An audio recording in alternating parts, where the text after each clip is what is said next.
सुनो ए चांद सी लड़की, अभी तुम कह रही थी ना मुझे तुमसे मोहब्बत हो नहीं सकती।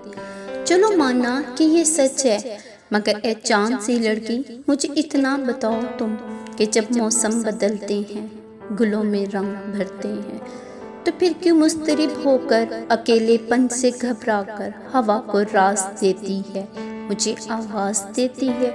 सुनो ए चांद सी लड़की, तुम्हारे सामने कोई मेरा जब नाम लेता है तो फिर क्यों चौंक जाती हो।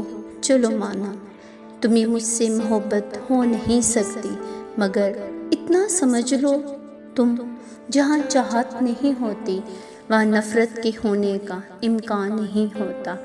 मेरा दावा है चाहत में जहाँ नफ़रत नहीं होती वहाँ अक्सर ही देखा है, अगर कुछ वक्त कट जाए तो वहशत भाग जाती है, मोहब्बत जाग जाती है, मोहब्बत जाग जाती है।